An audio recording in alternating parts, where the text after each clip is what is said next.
할렐루야. 하나님의 은혜와 평강이 우리 금요응답의 밤을 사모에 나오신 성도님들의 심령과 가정에 충만하기를 소망합니다. 우리 좌우에 계신 분들과 우리 인사하겠습니다. 하나님께서 지키시고 도우십니다. 하나님께서 지키시고 도우십니다. 아멘이시죠? 위로가 되십니까? 힘이 되십니까? 하나님이 우리를 지키시고 도우십니다. 우리가 소망 가운데 살아가는 것이죠. 우리가 의지하고 우리가 믿음의 대상 오직 여호와 하나님이십니다. 하나님께서 우리 삶을 지키시고 도우심을 믿습니다. 우리 그 마음으로 다시 한번 이렇게 인사하겠습니다. 기도로 승리합시다. 기도로 승리합시다. 아멘이시죠? 우리는 이 자리에 왜 나왔습니까? 승리하기 위해서 나온 거죠. 기도로 승리하는 이 밤이 되기를 간절히 축복합니다. 24장에서는 대제사장 아나니아의 고소로 총독 벨릭스에게 재판을 받게 되지 않았습니까? 그런데 벨릭스 총독이 어떠합니까? 판결을 미루는 거죠. 판결을 미루면서 바울을 계속해서 감옥에 가두게 됩니다. 그 기간이 2년입니다. 우리가 읽은 본문 25장과 앞에 24장의 그 한 장의 차이지만 그 기간은 대략 2년 정도가 시간이 지난 겁니다. 바울이 갇혀있는 2년 동안 재판은 진행되지 않고 계속해서 미루어졌다라는 것이죠. 미결된 상태로 2년 동안 바울은 감옥에 계속해서 갇혀 있었습니다. 어떻게 보면 말도 안 되는 상황인 것입니다. 재판을 받는 것도 아니고 형이 확정된 것도 아닌데 2년이나 갇혀 있는 것이죠. 2년의 시간이 긴 겁니까? 짧은 겁니까? 길죠. 결코 짧은 시간이 아닙니다. 우리 본문 1절의 말씀을 보십시오. 1절의 말씀을 우리 같이 한번 읽어보겠습니다. 베스도가 부임한 지 3일 후에 가이사랴에서 예루살렘으로 올라가니. 자, 바울이 2년 동안 감옥에 갇혀있는 그 기간에 어떤 일이 있습니까?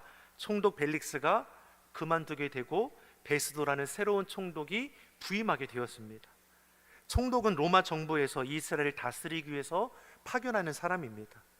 새롭게 부임한 이 베스도 총독이 예루살렘에 방문하는 것이고 예루살렘에서 누구를 만나는 겁니까? 유대 지도자를 만나게 되는 것이죠. 왜 그러합니까?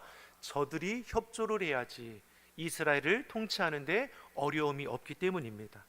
그렇게 만나는 장소에서 2절과 3절에서 어떤 일이 일어나게 됩니까? 2절, 3절 같이 보겠습니다.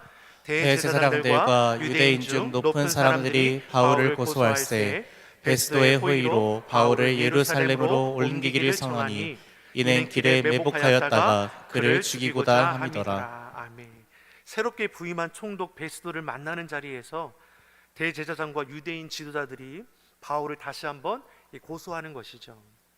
앞서 2년 동안 바울이 형이 확정되지 않은 상태에서 계속해서 갇혀 있지 않았습니까?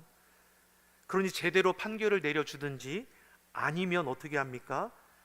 가이사랴에 있는 감옥에 갇혀 있는 바울을 예루살렘으로 이송해 달라는 겁니다. 왜 예루살렘으로 이송해 달라고 말하는 겁니까?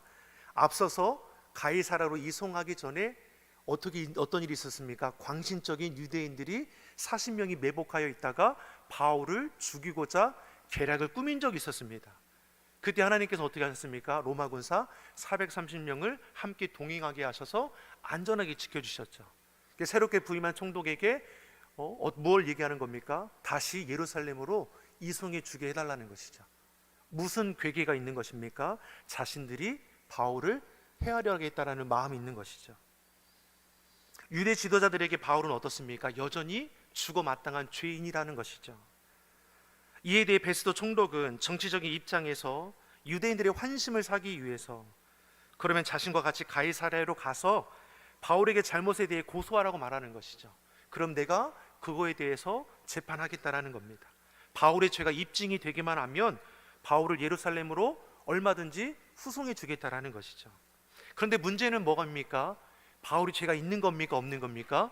없습니다.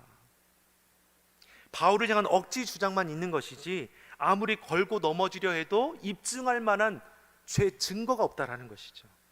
무엇이 가득한 겁니까? 저들의 완악한 마음만 가득할 뿐입니다. 6절과 7절의 말씀을 같이 보겠습니다. 6절, 7절 같이 보겠습니다.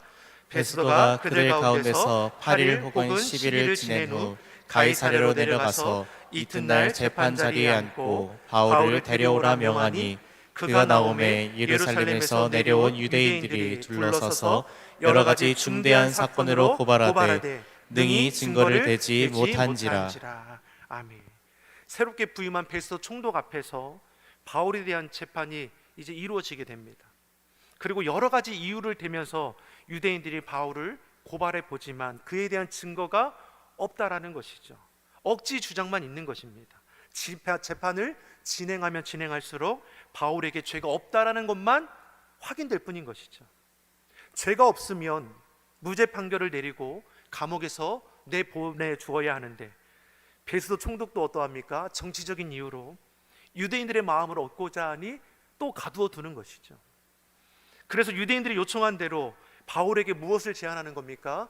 예루살렘으로 가서 그곳에서 재판을 받는 것이 어떠하겠느냐. 누구를 위한 겁니까? 유대인들의 환심을 사기 위한 것이죠. 9절의 말씀을 같이 보겠습니다. 9절의 말씀 같이 보겠습니다. 베스도가 유대인의 마음을 얻고자 하여 바울더러 묻되 내가 예루살렘에 올라가서 이 사건에 대하여 내 앞에서 신문을 받으려느냐. 바울은 2년이라는 시간 동안에 가이사라는 곳에 갇혀 있었습니다. 아무런 죄가 없이 2년 동안 감옥에 묶여 있는 것이죠. 분명히 주님께서 붙들리고 결박당하는 감옥에 갇히는 그 첫날에 찾아오셔서 말씀하지 않으셨습니까? 두려워하지 말아라, 담대하여라, 내가 너와 함께한다. 또한 너는 로마에서 내 증인의 사명을 감당할 것이라. 이것이 무엇을 가리키는 것입니까? 이곳에서 결국 헛되이 너희 생명이 끊어지지 않을 것이라는 약속을 받은 것이죠. 그렇게 2년이라는 시간이 지나고 이제 그 기회가 찾아왔다라는 것입니다. 10절의 말씀을 보겠습니다. 10절의 말씀 같이 보겠습니다. 바울이 이르되 내가 가이사의 재판자리 앞에 섰으니 마땅히 거기서 심판을 받을 것이라. 당신도 잘 아는 바와 같이 내가 유대인들에게 불의를 행한 일이 없나이다. 베스도 총독의 제안을 거절하죠. 자신 로마 시민권자인데 어찌 예루살렘에 다시 갈 이유가 없다라는 것입니다. 가이사의 재판의 자리에 나는 서겠다라고 요청하고 있는 것이죠. 가이사의 재판 자리에 서겠다라는 것은 로마 황제의 법정에 서겠다라는 것입니다. 로마 시민이라는 특권을 가지고 로마 황제에게 항소하고 있는 것이죠. 바울은 유대인들에게 고소를 당했습니다. 2년 전에 총독 벨릭스에게 재판을 받을 때도 무지함이 드러났습니다. 다만 판결을 내리지 않고 유대인들을 의식해서 계속해서 가다두었을 뿐인 것이죠. 그렇게 새롭게 부임한 베스도 총독 또한 바울이가 죄가 없음을 알고 있음에도 불구하고 여전히 가둬두고 있는 것이죠. 그럼에도 유대인들의 편을 들어서 예루살렘으로 되돌려 보내기는 하려고 하지만 로마의 법정에 서겠다라고 하는 그 상소함에 이제 이 바울의 걸음은 어떠합니까? 예루살렘이 아닌 로마로 옮겨지게 될 것을 우리는 볼 수 있는 것이죠. 사랑하는 성도 여러분, 사람의 계획 따라 행동하는 것 같지만 우리가 고백하는 것이 무엇입니까? 우리 인생길을 인도하시는 분이 우리 하나님임을 분명히 알 수 있는 것입니다. 2년 전에 감옥에 갇히는 그 순간에 하나님께 주셨던 약속의 말씀이 이제 이루어지게 되는 것을 보게 되는 겁니다. 25절의 말씀을 보겠습니다. 25절의 말씀 우리 같이 보겠습니다. 내가 살피건대 죽일 죄를 범한 일이 없더이다. 그러나 그가 황제에게 상소한 거로 보내기로 결정하였나이다. 아멘. 이렇게 저렇게 살펴보아도 바울에게 죽을 죄를 발견하지 못합니다. 그럼에도 악독한 무리들로 인해서 계속해서 감옥에 갇혀 있었습니다. 바울은 억울하게 감옥에 갇혀 있고 생명의 위협도 계속되고 있습니다. 그러면 하나님께서는 이 바울을 포기한 것입니까? 그렇지 않으시죠. 어떻게 보면은 가장 안전한 곳에서 바울을 지켜주고 있었다라는 것이죠. 유대인들로부터 지켜주셨습니다. 로마의 그 갈 길을 열어주셨습니다. 사랑하는 성도 여러분, 하나님께서 아브라함을 택하시고 말씀을 주셨지 않습니까? 내가 너로 큰 민족을 이루고 내게 복을 주어 내 이름을 창대케 하리니 너는 복이 될지라. 하나님께서 아브라함을 택하신 이유가 어디 있습니까? 복의 근원, 복 자체가 되게 했다라고 부르신 것이죠. 이를 이루는 과정은 어떠한 것이 있습니까? 고향, 친척, 아버지의 집을 떠나서 내가 약속하는 곳으로 가야 할 결단이 있어야 하는 것이죠. 고향과 친척, 아버지를 떠나는 것은 어려운 결정입니다. 앞날을 장담할 수 없는 것이기 때문입니다. 그래서 히브리서 11장 8절은 이에 대해서 이렇게 기록합니다. 믿음으로 아브라함은 부르심을 받았을 때에 순종하여 장래 유업으로 받을 땅에 나아갈새 갈 바를 알지 못하고 나아갔으며. 갈 바를 알지 못하죠. 앞날을 예측할 수 없습니다. 하지만 믿음으로 순종하여 나아갑니다. 앞날에 대한 두려움 무엇으로 이겼습니까? 믿음이죠. 약속의 말씀을 붙들었습니다. 사랑하는 성도 여러분, 우리가 붙들 것은 약속의 말씀입니다. 그 말씀을 믿음으로 고백하고 믿음으로 선포하고 믿음으로 준행하여 나아가면 그 말씀이 능력이고 실제가 되는 것이죠.